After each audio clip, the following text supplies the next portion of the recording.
Le droit, tout droit par celles et ceux qui le font, qui le défont, qui le défendent. Bonjour à toutes et à tous et bienvenue dans le troisième numéro de cette émission d'analyse et de décryptage de certaines thématiques de droit, une émission mensuelle réalisée en partenariat avec l'Ordre des avocats au barreau d'Épinal. Nous nous intéressons cette fois-ci au droit de la famille, mais à une de ses branches seulement, car elles sont nombreuses, celle portant sur le patrimoine. Après le décès d'un ascendant ou d'une ascendante, quels sont les délais à respecter en matière de succession en cas de séparation compliquée avec mon conjoint ma conjointe, comment dénouer une situation bloquée, comment s'assurer d'une répartition équitable des biens. Voici quelques-unes des questions qu'on se pose, que vous vous posez, et nos invités vont y répondre en plateau. Aude Perrin, bonjour. Bonjour. Vous êtes avocate à Épinal, merci d'être avec nous sur ce plateau. Et Johan Saint-Dizier, bonjour. Bonjour. Avocat évidemment au barreau d'Épinal également.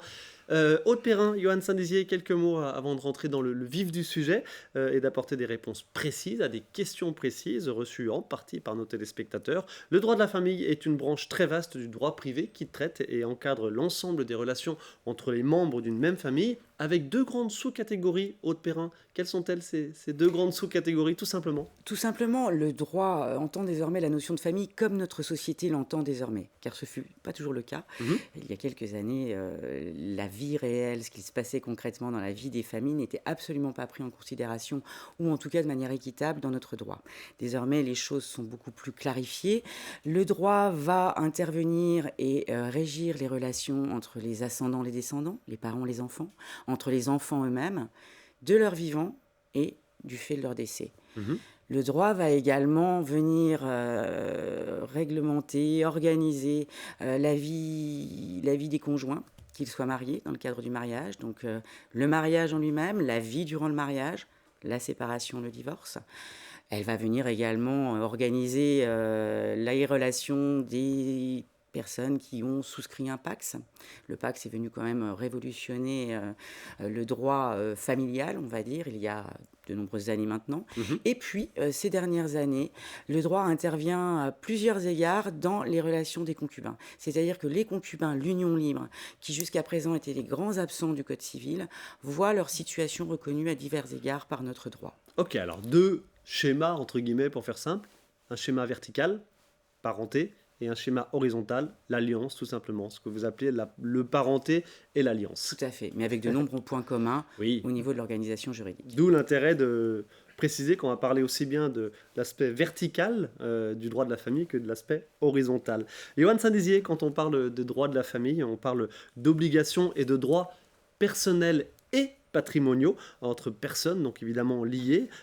Forcément, il y a des sentiments, il y a des ressentiments, et on est dans l'humain, on est dans l'affect sur cet aspect du droit. Oui, alors il est évident que le droit de la famille, étant régi comme ça, on est face à finalement des sentiments et surtout des ressentiments, comme vous l'avez dit. Et en tant que professionnel, c'est aussi ce qui est un petit peu compliqué à gérer, c'est d'expliquer aux gens finalement que, alors la question qu'il se pose là, juridiquement, on l'abordera pas parce que c'est du personnel et c'est pas du droit en fait. Et donc c'est vrai que sur des successions où on peut avoir des questions, oui, mais il s'est passé ça avant. Oui, mais ça ne rentrera pas forcément en compte là devant le juge, et ce sentiment et ces ressentiments décuplent aussi le sentiment des fois un petit peu d'injustice qui naissent du rapport ou de la décision d'un juge qui finalement dit c'est pas comme ça que je la voyais. Après, c'est sûr que c'est aussi des obligations et des droits personnels. Les droits personnels, ça peut être les droits de visite des grands-parents, ça peut être aussi les co-obligés, donc alimentaires, des enfants qui sont à un moment donné obligés de contribuer pour leurs parents, et des droits patrimoniaux. Alors c'est la liquidation de la communauté, la liquidation d'une indivision, c'est des droits de succession, droits de libéralité, enfin voilà, ce genre de choses. On va justement répondre à des questions précises, je l'ai indiqué, juste sur l'aspect patrimonial de ce droit de la famille. Évidemment, tout ce qui est aspect personnel, ça sera l'objet d'une autre émission, puisqu'évidemment, il y a plein de choses, plein de questions qui se posent. Allez, première question de Nathalie d'Épinal, dont je me suis servi en introduction. Donc, Nathalie d'Épinal nous pose cette question. Après le décès, Aude Perrin, d'un ascendant ou d'une ascendante, quelles sont précisément les démarches à réaliser pour régler une succession, et surtout dans quel délai? Alors, les démarches, elles sont nombreuses. Elles doivent intervenir dans une période qui est douloureuse. Alors, dans un premier temps, alors il n'y a pas de délai particulier qui les encadre, ça c'est la première chose à savoir, si ce n'est pour certaines démarches administratives. En premier lieu, vous allez devoir effectuer de nombreuses démarches administratives avec alors l'administration, l'état civil déjà, tout simplement, en premier lieu. Les divers organismes sociaux, la sécurité sociale, les caisses de retraite, les divers organismes privés également, les assurances, les banques, clôturer les comptes, faire l'inventaire, etc. Donc ça, voilà, c'est le premier aspect. Dans quel délai? Il n'y a pas de Pas de délai? délai, Il y a non, pas de pas de délai? délai. Enfin, de Alors, toute façon, ça se fait tout de suite de après, toute mais façon, effectivement. il peut y avoir un Alors, petit peu de...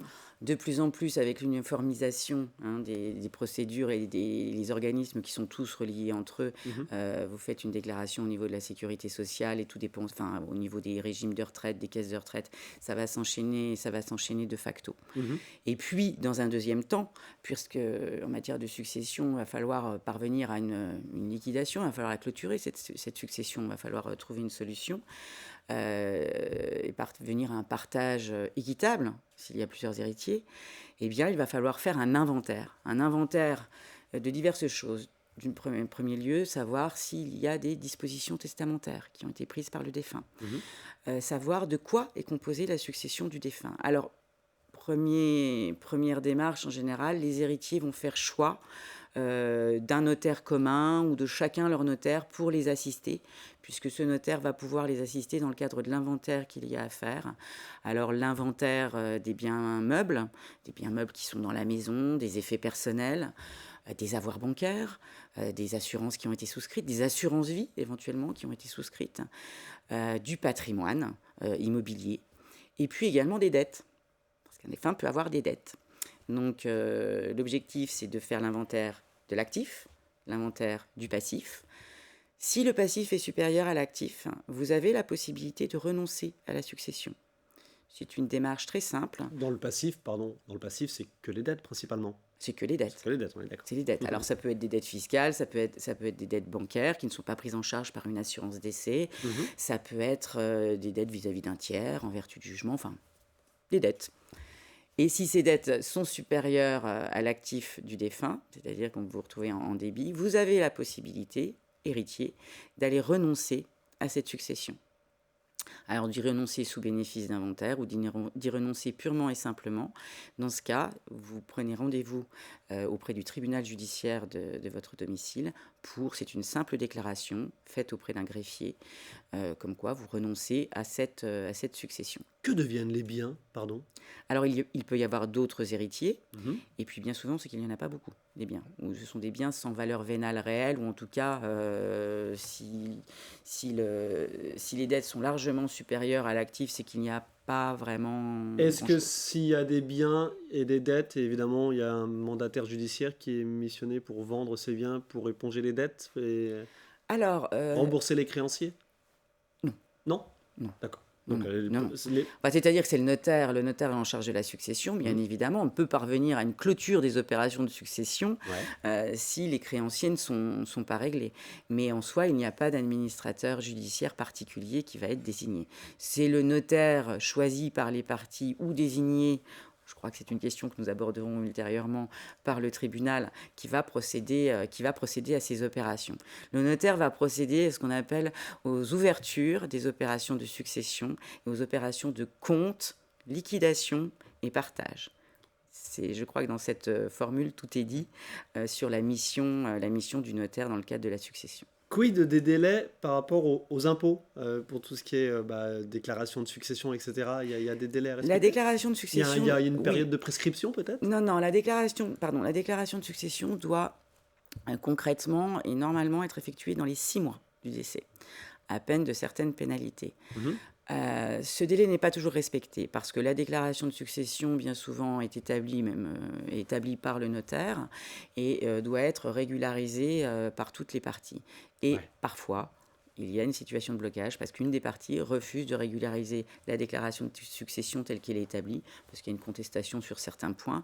Et donc... 6 mois, ça paraît effectivement très court. Il y a souvent des dérogations où les impôts Ne cherche pas la petite bête si ça prend beaucoup plus de temps. Alors les impôts, tant qu'une partie des héritiers va s'acquitter des droits de succession qu'ils doivent, ne va pas forcément rechercher, les autres héritiers. Mm. Mais au moment des opérations au moment de la clôture des opérations, il peut y avoir quand même effectivement un débit fiscal qui peut surprendre.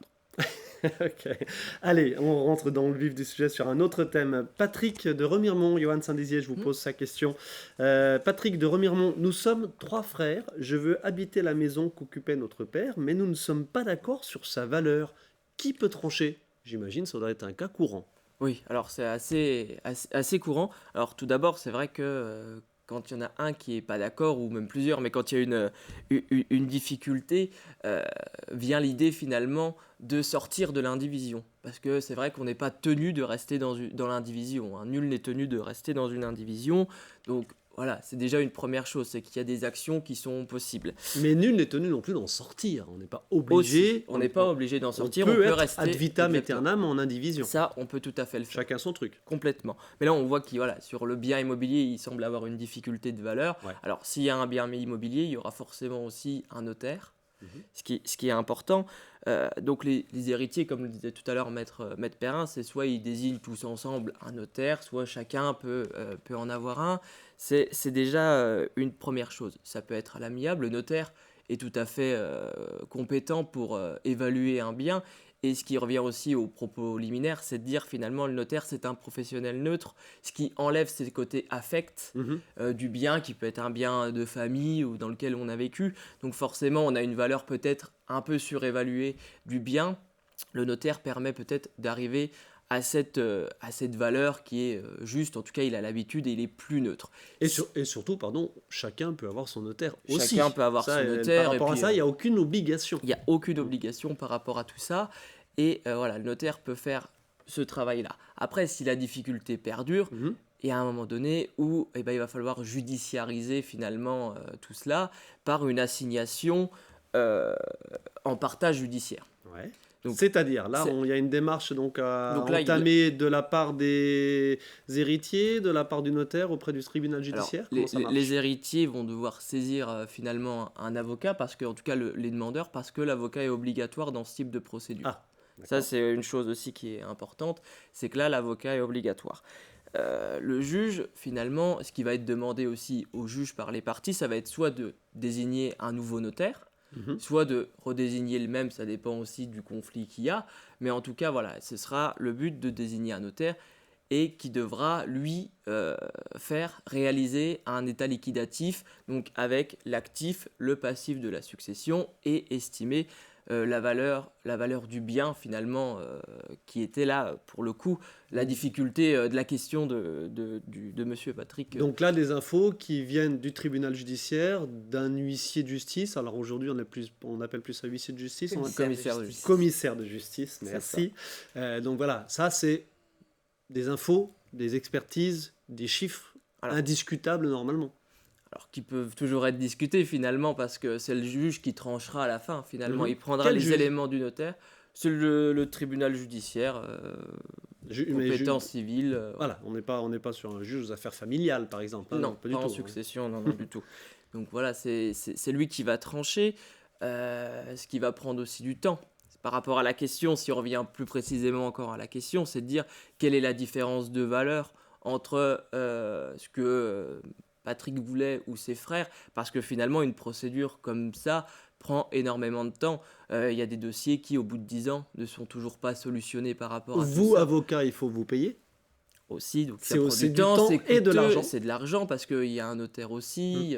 Donc voilà, c'est voir finalement, voir ce qui est le mieux en gain finalement. C'est de dire aussi, est-ce que c'est pas plus rapide de se mettre autour d'une table et être d'accord, ou aller voir la procédure, mais ça peut être long. Voilà à peu près les éléments de réponse sur cette question, c'est de faire le bénéfice-coût. Voilà, faut avoir une petite idée du delta éventuel et se poser vraiment la question si ça vaut le coup. Exactement. Ok, merci beaucoup. Farid de Contrexéville, Haute-Perrin, nous pose cette question. Farid de Contrexéville, j'occupe momentanément la maison familiale. Quel loyer dois-je verser à ma sœur le temps de régler la succession? Alors déjà, Ça se fait pas toujours parce que on n'ose peut-être pas toujours demander un loyer à son frère ou à sa sœur.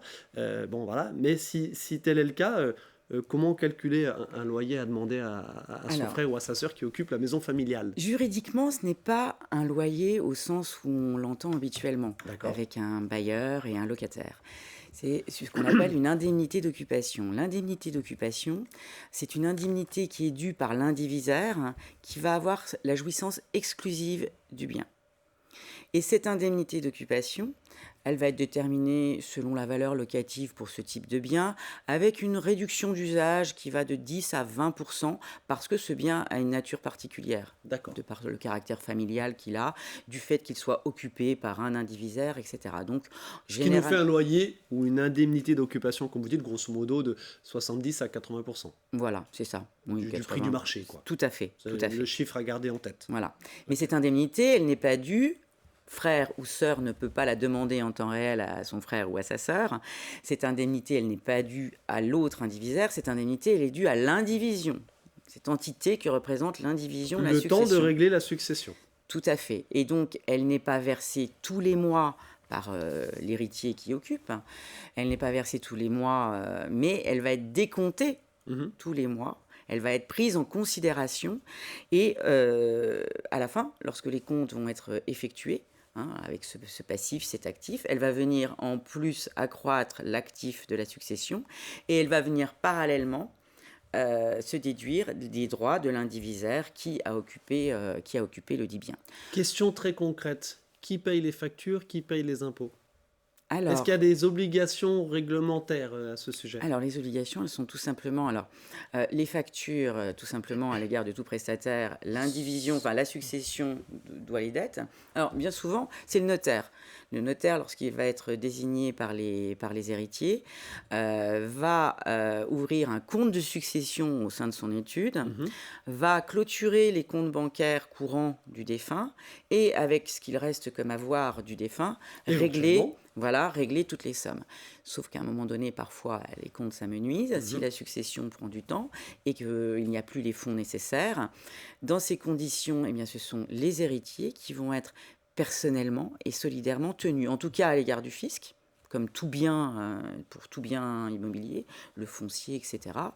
Les assurances, si vous ne payez pas, vous savez très bien quelle va être la sanction encourue. C'est une déchéance du terme, donc votre bien court un risque, il est en péril, parce que s'il y a un sinistre, vous ne serez pas assuré pour l'indemnisation de ce Et les bien. factures d'eau et d'électricité? A priori, c'est peut-être celui qui occupe le logement? Oui, Normalement, logiquement, lorsque les comptes se font in fine, et de toute façon, c'est lui qui occupe, donc s'il se fait couper l'eau, l'électricité, il est le premier à en pâtir. Mais sur l'aspect fiscal, notamment lorsqu'on peut avoir un patrimoine immobilier avec de nombreux biens, avec des taxes foncières qui peuvent être importantes, et pas forcément inhérente à un bien qu'on occupe, fiscalement, ça peut devenir problématique pour les héritiers parce que le fisc ne se pose pas de questions. S'il n'y a plus les fonds au niveau de la succession pour régler ces taxes foncières, eh bien, elle va intervenir indifféremment auprès de tous les héritiers. Et bien souvent, c'est le plus solvable qui va payer pour les autres. Ok. Merci beaucoup pour toutes ces précisions. Marie de Cornimont. Ma sœur est en train de divorcer. Elle souhaiterait garder la maison, mais sa banque ne la finance pas. Ne finance pas un prêt pour acheter les parts. Peut-elle vraiment être contrainte de vendre et de quitter la maison? Ça aussi, j'imagine, ça doit être quelque chose qui arrive fréquemment. Oui, alors c'est vrai que c'est assez fréquent. Alors il y a deux choses, c'est-à-dire que le divorce, finalement, la procédure de divorce peut être longue. Et dans cette procédure de divorce, il y a deux phases qui étaient avant.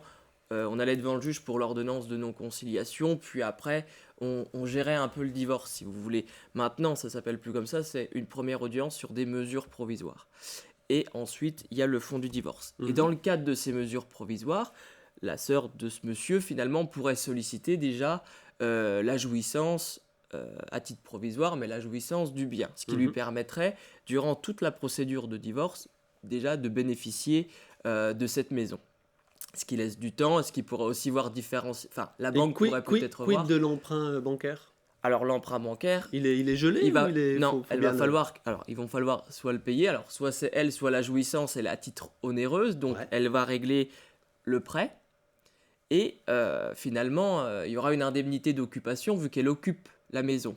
Et donc finalement, à la fin, si elle paye le prêt, l'autre personne lui devra la moitié du prêt. Mhm. Et elle paye une indemnité d'occupation qui est à peu près, enfin, qui est de la valeur locative divisée par deux. Si vous voulez, c'est un demi-loyer. Mhm. Et à la fin, généralement, les comptes s'équilibrent à peu près sur le partage. Mais en tout cas, tout le temps de cette procédure, ça lui permettra d'être dans la maison, de financer si elle le peut, ou en tout cas ils peuvent s'arranger aussi que chacun paye moitié, il n'y a pas de difficulté. Cette question, elle se réglera dans la liquidation finalement, à la fin, à l'issue. On aura la procédure de divorce, le prononcé du divorce, et seulement encore après, la liquidation de la communauté ou de l'indivision si le bien avait été acheté avant le mariage. Donc voilà, pour l'instant, cette question finalement du financement et de la jouissance du bien lui permet au titre des mesures provisoires, de garder un petit peu le bien et en tout cas de gagner un peu de temps et de voir aussi avec la banque si, au fur et à mesure, il y a aussi la question des taux, si elle peut financer à la fin finalement le prêt toute seule. Il y a aussi cette question-là. C'est la question initiale, mais ce qui est Voilà. important, c'est que vous venez de le préciser, il y a un certain gain de temps qu'il est intéressant d'utiliser, bien évidemment. Sachant que le temps de divorce, voilà, s'organiser. la procédure de divorce peut durer quelquefois un peu de temps et ça permet aussi ces éléments-là. Ok. Dernière question, et on sera pile poil dans le timing. Haute-Perrin, Adeline de Mirecourt, dans son testament, notre mère souhaite léguer une part de ses biens à une association caritative. Ça aussi, j'imagine, ça doit arriver de temps en temps, peut-être pas fréquemment, mais de temps en temps. Pouvons-nous contester ce choix? De quoi s'agit-il? Et évidemment, il y a le droit qui s'exprime à ce sujet. Oui, alors contester oui et non. Sur le principe, la mère d'Aline peut disposer d'une partie de son patrimoine, favoriser un autre héritier ou faire un don, un legs à une association caritative. Quelle partie exactement? Alors, C'est en France, précis. on ne peut absolument pas déshériter totalement ses enfants, Ouais.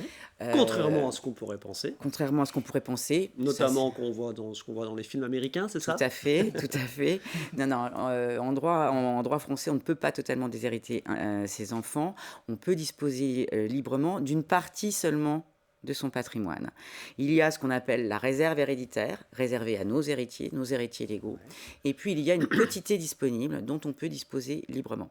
Une quotité disponible. Une quotité disponible qui, Je comme me son permets nom l'indique, d'insister une sur le partie terme. disponible dont on peut gratifier un tiers, une association, etc. Alors comment la détermine-t-on? Vous avez 2 enfants, cette quotité disponible, elle sera d'un tiers. Vous en avez 3, elle sera d'un quart, etc., etc. Vous en avez 4, elle sera d'un cinquième. C'est prévu par le Code civil. Et c'est a priori incontestable. Alors, vous pouvez contester le principe même. Alors là, c'est pas le principe d'utilisation de cette quotité disponible que vous pouvez contester. C'est les dispositions testamentaires. Par exemple, vous estimez qu'elles ne sont pas claires. Vous agissez en interprétation de testament. Vous estimez que le défunt, lorsqu'il a fait valoir ses considérations, n'était pas en capacité n'avait pas le discernement nécessaire. Vous pouvez contester. Et puis le défunt, lorsqu'il va disposer de cette quotité disponible, parfois au terme d'une disposition testamentaire un peu laconique, je donne mon chalet et mon petit étang de la forêt à telle association de défense des animaux. Ce chalet et ce petit étang, il a peut-être une valeur qui excède bien largement la quotité disponible dont pouvait bénéficier le défunt. Donc là, dans le cadre du débat judiciaire qui va s'engager, il va falloir remettre les compteurs à leur bon niveau, le curseur au bon niveau, et le tribunal va effectivement ordonner le rapport d'une partie des sommes pour que ça réintègre la succession et que les droits des uns et des autres soient préservés. Haute-Perrin, merci beaucoup. On reste sur ce petit chalet et ce petit étang légué éventuellement à une association de défense de l'environnement. Merci infiniment de votre participation à cette émission. Merci à Ça vous. passe très vite, mais voilà, on espère évidemment vous avoir donné quelques informations très précises, quelques démarches très précises, quelques procédures très précises, évidemment, dans le cadre du patrimoine en ce qui concerne le droit de la famille. On le répète, à l'axe vertical et l'axe horizontal, mais grosso modo, ce sont à peu près les mêmes démarches, que ce soit en matière de succession ou en matière d'alliance, de séparation, notamment dans le cadre d'une séparation. Merci infiniment, à très bientôt. Merci à Merci. vous. Merci à vous de votre attention, on se retrouve très prochainement pour une nouvelle émission.